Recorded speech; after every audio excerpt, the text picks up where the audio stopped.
Sir, దౌత్యానికి సంబంధించిన సంప్రదింపుల్లో మీరు అనేక సందర్భాల్లో పార్టిసిపేట్ చేస్తుంటారు కదా. ఇప్పుడు ఈ ఇష్యూలో అల్టిమేట్ టార్గెట్ అయితే చెప్పినట్టేనా గవర్నమెంట్ మిలిటరీకి? అంటే గవర్నమెంట్ టార్గెట్ పిఓకే, లేదంటే పాకిస్తాన్ మీద ఫుల్ పేజ్ ఇద్దాం, లేదంటే ఇంకొక ఆప్షన్, ఇలా ఒక క్లారిటీ ఇండియన్ మిలిటరీకి త్రివిధ దళాలకి ఇచ్చినట్టేనా? Almost yes.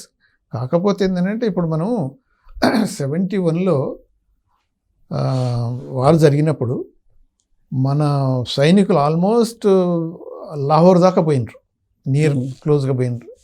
కానీ అప్పుడు పొలిటికల్ డిసిషన్ తీసుకోవటం వల్ల, ఇంటర్నేషనల్ ప్రెషర్ ఎక్కువ రావటం వల్ల చాలు, ఎనఫ్ ఈజ్ ఎనఫ్, రిట్రీట్ గండి అని మన ప్రైమ్ మినిస్టర్ లెవెల్ నుంచి, డిఫెన్స్ మినిస్టర్ లెవెల్ నుంచి అవన్నీ వేరియస్ యాంగిల్లో ఆలోచించి ఆపేయాల్సిందని మా ట్రైనింగ్ టైంలో చెప్పినారు వాళ్ళు. మేము ఇంత కష్టపడి వాళ్ళు అనేది ఏంటంటే, మీరు అంబాసిడర్స్ అయిపోయి అక్రాస్ ద టేబుల్ కూర్చొని, ఎయిర్ కండిషనర్లు కూర్చొని, మేము ఇంత కష్టపడి సాధించిన దాన్ని ఇట్లా టేబుల్ మీద ఇచ్చేస్తారు. 71 అగ్రిమెంట్లో మనం ఇచ్చాం కదా ఆక్యుపై చేసిన ల్యాండ్. తర్వాత మొత్తం 93,000 సోల్జర్స్ని మేము బద్దెలు తీసుకున్నప్పుడు వాళ్ళని కూడా విడుదల చేశారు కదా. అదే అంటారు. సో అక్రాస్ ద టేబుల్ కూర్చొని మీరు ఒక్క మాటలో ఇలా చేసేస్తుంటారు, మేము ఎన్ని కష్టాలు పడి ఎన్ని సాధిస్తుంటాం, మీరు అది గుర్తుపెట్టుకోవాలి ఏదైనా నెగోషియేషన్ చేస్తున్నప్పుడు అని వాళ్ళు అంటారు. అంటే అది కరెక్టే. ఇప్పుడు ఈసారి ఏదైతే యాక్చువల్గా 71లో లాట్ ఆఫ్ ప్రెషర్ ఉన్నది, కానీ ఇందిరాగాంధీ ఇంకా కొద్దిగా ధైర్యం చేసి ఉంటే ఆల్మోస్ట్ ఈ పిఓకే మొత్తం సగం ఆక్రమించుకొని మేము ఇవ్వము అంటే పని అయిపోవు. ఓకే, అప్పుడే చాలా వరకు చచ్చిపోయేవాళ్ళు. ఇది క్రియేట్ చేసాం కదా సరిపోయింది అనుకున్నారు. కానీ ఇక్కడ ఉన్నదంటే వాళ్ళు లాట్ ఆఫ్ ప్రెషర్ వచ్చింది అనుకోండి, ఇంక్లూడింగ్ ఈవెన్ రష్యా కూడా ప్రెషర్ చేసింది. ఎందుకంటే బియాండ్ ఏ పాయింట్ పోవద్దు, మన పాకిస్తాన్ ఈస్ట్ సపరేట్ చేసి అదే ఎనఫ్, ఈ వెస్ట్ దాన్ని ఏం ముక్కలు చేయొద్దు అన్నట్టు ప్రెషర్ తీసుకొచ్చారు. కాబట్టి సరే ఓకే అనుకున్నాం. అందుకనే వాడు ఏమన్నా బుట్టో సిమ్లా అగ్రిమెంట్ అయినప్పుడు I fooled them, I played A game. ఎందుకంటే మన దగ్గర ఇంచు భూమి అనేది పోలేదు కదా వెస్ట్. మళ్ళా తర్వాత 93,000 సోల్జర్స్ నేను ఫ్రీగా వదిలిపెట్టుకున్నాను కదా. అంటే అవన్నీ క్లెయిమ్ చేసుకున్నాం ఇంటర్నల్గా. డొమెస్టిక్ కన్జంప్షన్ ఉండొచ్చు, బట్ అప్పుడే కనుక కొద్ది ఇంకా టఫ్గా యాక్ట్ చేసి ఉంటే almost half of the PoK కనుక మన వాళ్ళు ఆక్రమించుకున్నారు. అప్పుడు ఆ టైంలో వెళ్ళిపోయినారు. అదే లైన్ అని అక్కడ కొత్త లైన్ కనుక గీసి ఉంటే చాలా వరకు ఈ 20 ఇన్సిడెంట్స్ అన్నీ చాలా తగ్గిపోవు. బట్ ఎనీవే నౌ చివరికి ఇది కనుక మళ్ళీ మొదలైతే ఈసారి మాత్రం పార్ట్ ఆఫ్ ద పిఓకే ఇండియాలో అయిపోతుంది. సో ఇది అందించిన అవకాశం భారత్, వాళ్ళు అందించిన అవకాశం లెక్కనే మనం ఫీల్ కావచ్చు ఒక్కోసారి. కాకపోతే ఏంటంటే కేర్ఫుల్గా ఉండాల్సి వస్తుంది. ఇప్పుడు చైనీస్ యాంగిల్ వేరే ఉన్నది. మనల్ని ఇక్కడ పిన్ డౌన్ చేయాలి, దీంట్లోనే వీళ్ళు సతమతం అయిపోవాలి, వీళ్ళిద్దరు కొట్టుకుంటే ఏం కాదు. ఇప్పుడు ఈరోజు చూసినప్పుడైతే ట్రంప్ జింపింగ్ కనుక ఏది టఫ్గా ఉన్నప్పుడు జింపింగ్ అప్పర్ హ్యాండ్లో ఉన్నాడు తారీఫ్లల్లో, చూశారు కదా. అయినా అంటే మేము ఇంకా స్ట్రాంగ్గానే ఉంటాం, మేము అమెరికాను ఢీ కొట్టుకుంటాం, మీరు క్వాడ్ని ఫామ్ చేసుకొని ఏదో చైనాను డౌన్ చేయాలని చేస్తున్నారు, మాకేం ఫరక్ పడదు. ఇండియా క్వాడ్లో అమెరికా ఇండియానే కదా మెయిన్. ఈ 4 కంట్రీస్లలో ఏదైతుందో, జపాన్ ఆస్ట్రేలియా అది సెకండరీ. కానీ సో ఇండియా కనుక ఈ ప్రాబ్లమ్స్లో ఇన్వాల్వ్ చేసి ఒక నెలల తరబడి పీక్కుంటుంది, వాళ్ళే ఉంటారు. ఈ లోపల ఈ తారీఫ్లు గిరీఫ్లు అని మేము నీల్ డౌన్ కావు, వాడే నీల్ డౌన్ అవుతాడు అనే ఆలోచన జింపింగ్లో వాళ్ళు ఉన్నారు. సో అలా కాకుండా ఏదైనా చేస్తే వితిన్ 1 వీక్ 2 వీక్స్లోనే మొత్తం రిజల్ట్స్ సాధించేటట్టు ఉండాలి. ఇప్పుడు అమెరికా ప్లే చేసే అవకాశం లేదు సార్ సెకండ్ యాంగిల్లో? అంటే వాళ్ళ ఇంట్రెస్ట్లు వాళ్ళకుంటే అమెరికా వాళ్ళకి ఇంట్రెస్ట్లు ఉంటాయి. అది మీరు అన్నది ఎంతంటే ఒక యాంగిల్లో కరెక్ట్. ఎందుకంటే ఇప్పుడు F-16లు ఉన్నాయి, తర్వాత అలానే ఫైటర్ జెట్స్ చైనాయి కూడా ఉన్నాయి. సో F-16కు సంబంధించిన స్పేర్ పార్ట్స్, దానికి సంబంధించిన సర్వీసెస్ అన్నీ వాళ్ళు స్టాప్ చేయొచ్చు. నార్మల్గానైతే ఒకవేళ వారు జరుగుతున్నప్పుడు అది చేయకూడదు వాళ్ళు. బట్ మీరు అన్నది కూడా కరెక్టే, వాళ్ళ యాంగిల్ వాళ్ళకు ఉంటుంది కాబట్టి. సో ఇప్పుడు మనకు ఫర్ ఎగ్జాంపుల్ కర్గిల్ ఉన్నప్పుడు మనకు ఇజ్రాయెల్ అవుట్ రైట్గా సపోర్ట్ చేసింది. ఓకే, ఇప్పుడు కూడా మనకు ఇజ్రాయెల్ సపోర్ట్ చేస్తుంది. సో అమెరికాది వాళ్ళ ఇంట్రెస్ట్ మెయిన్, వాళ్ళ ప్రామిస్లు వాళ్ళ కమిట్మెంట్లు secondary. So worst come worst ఇప్పుడు వాళ్ళు మిలిటరీ ఎయిడ్ అయితే ఉందో అది ఎక్స్టెండ్ చేయకుండా చూడాలి. $500 million ఆల్రెడీ ఒకసారి ఏదో రిలీజ్ చేసామన్నారు, అది పేపర్లో వచ్చింది. తర్వాత ఇంకా మిలిటరీ ఎయిడ్స్ ఇస్తున్నారు. ఆ ఫైనాన్షియల్ ఎయిడ్ అనేది అది కట్ చేయాల్సి వస్తుంది. మిలిటరీ సప్లైస్ కూడా వార్ టైంలో చేయకూడదు, అది కూడా స్టాప్ చేసేస్తే. అంటే F-16s ఎప్పుడో డెలివరీ చేసినాయి, అవన్నీ వాటికి సరిపోయిన స్పేర్ పార్ట్స్ కూడా ఉండకపోతే అవి కూడా సరిగా పనిచేయవు. ఇప్పుడు గో హెడ్ అంటున్నారు కదా ఇండియాని, అదే మేము ఉన్నాం మీరు వెళ్ళండి అంటున్నారు. ఓకే, బాగుంది. మళ్ళీ వీళ్ళు సెకండ్ థాట్ చేసి అలా బ్యాక్ స్టెప్ అవకాశం ఉందా అమెరికా?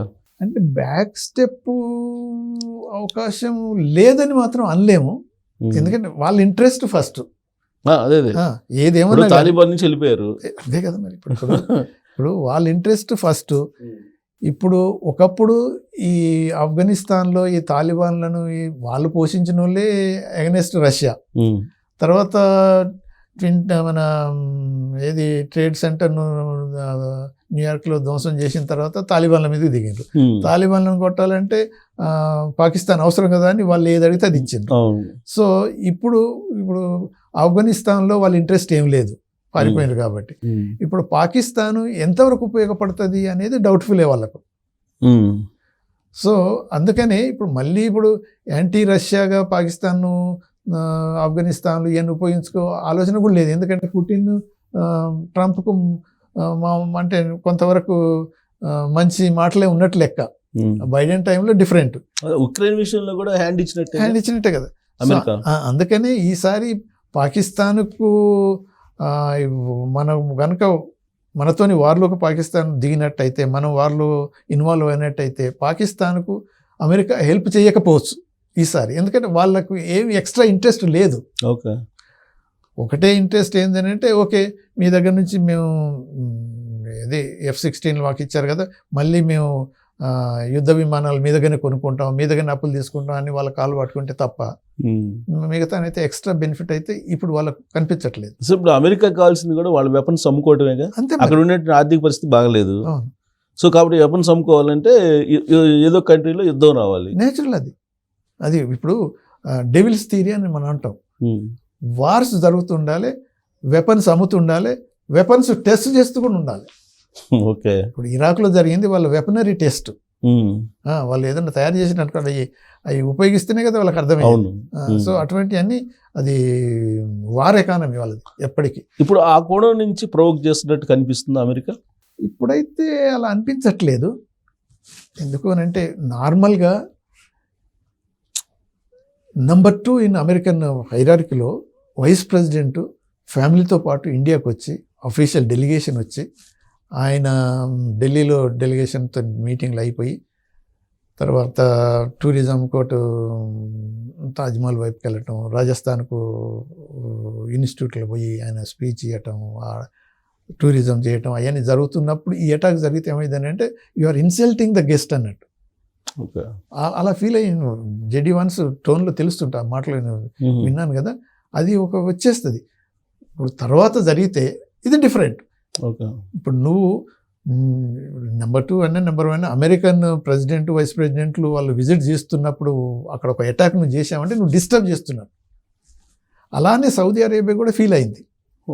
ప్రైమ్ మినిస్టర్ విజిట్ వచ్చి వాళ్ళంతా హోస్ట్గా ఆర్గనైజ్ చేస్తున్నప్పుడు ఇటువంటి అటాక్ చేయించిన అంటే అదొక సిగ్నల్. వాళ్ళు కూడా చాలా ఫీల్ అయినారు. సో దీనివల్ల ఏమవుతుంది అంటే పర్సనల్ తీసుకుంటుంది అమెరికా, నేచురల్గా తీసుకుంటుంది. అది కరెక్ట్ కాదు చేయవలసింది. ఇంకోసారి జరిగితే అంత పట్టించుకోరు. అందుకనే జేడీ వన్స్ మనం చూస్తున్నాం కదా స్టేట్మెంట్లలో చూసినప్పుడు కూడా. అయినా America India should react and then teach strike Pakistan అనే పద్ధతులు అనేస్తుంది. బట్ ఫ్లేరప్ కావద్దు, రీజనల్ కాన్ఫ్లిక్ట్గా పెద్దగా స్ప్రెడ్ కావద్దు, ఎందుకంటే 2 న్యూక్లియర్ పవర్స్ కదా.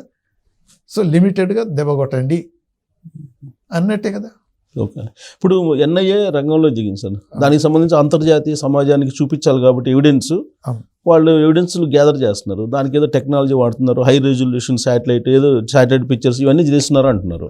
అయితే అక్కడ లభించినటువంటి వాటిలో ప్రధానమైనవి చైనాకు సంబంధించిన యాప్స్ని వాడారు టెర్రరిస్టులు అనేది ఒకటి డౌట్. అలాగే మనకి ఆఫ్ఘనిస్తాన్ నుంచి M4 రైఫిల్స్ వాటిని వాడినట్టు ఆధారాలు కనిపిస్తున్నాయి. అంటే చైనాది ఇన్వాల్వ్మెంట్ ఉన్నట్టేనా?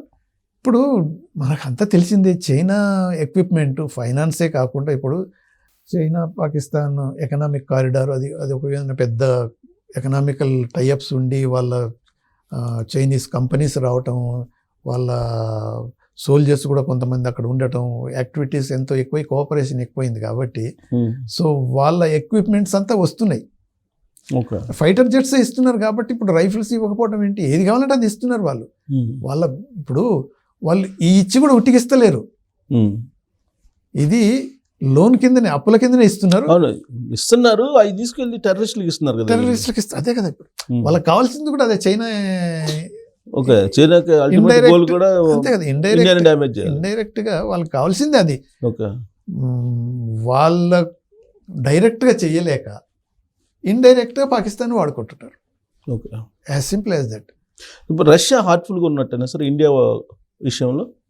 రష్యా ఇప్పుడు మనం అంటే ఏ కంట్రీ అయినా ఇన్ డిప్లొమసీ ఎలా ఉంటుందంటే there is no permanent friend, there is no permanent enemy. Okay, as simple as that. So అవసరాలను బట్టి మన ఫ్రెండ్షిప్ ఉంటుంది, అవసరాలను బట్టి అపోజిషన్స్ ఉంటాయి. చాలా వరకు కొన్ని కంట్రీస్ ఎలా ఉంటాయి అంటే టైం టెస్టెడ్ ఫ్రెండ్షిప్ అనేది అయితే ఉంటుందో మనకు రష్యాతో ఉన్నది.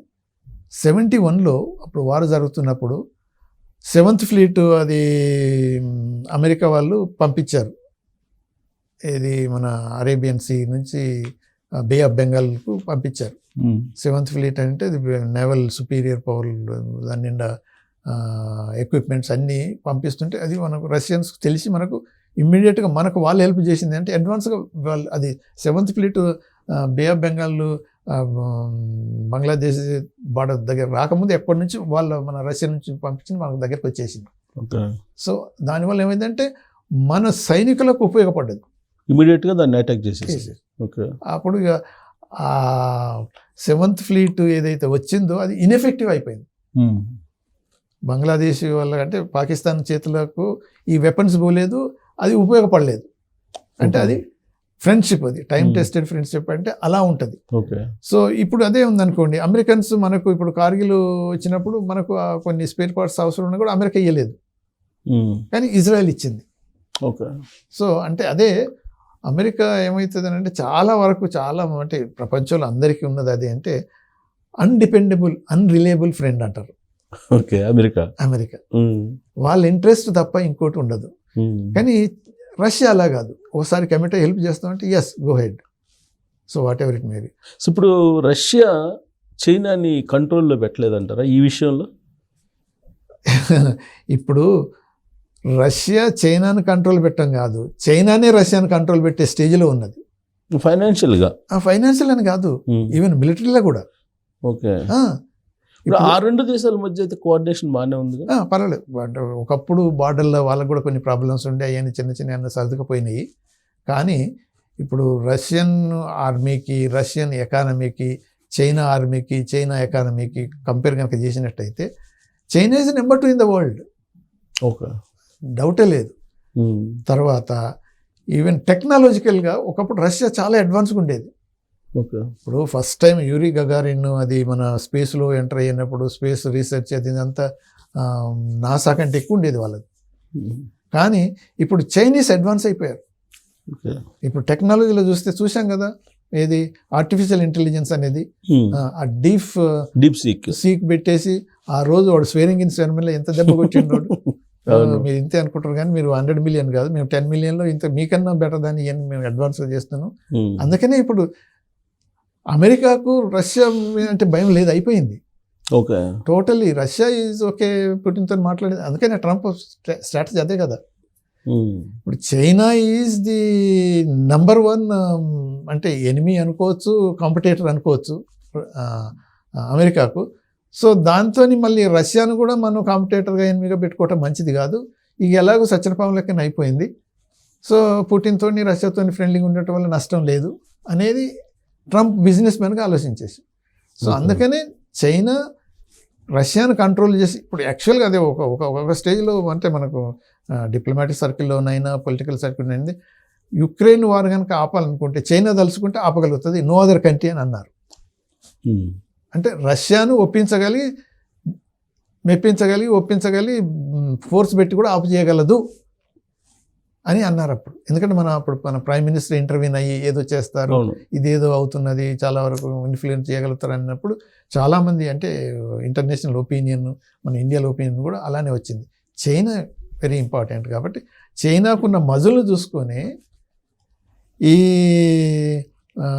పాకిస్తాను మన మీద ఇటువంటి అటాక్లు మొదలుపెట్టింది. చైనా చేయవలసిన పనులు పాకిస్తాన్ ద్వారా చేపిస్తున్నది.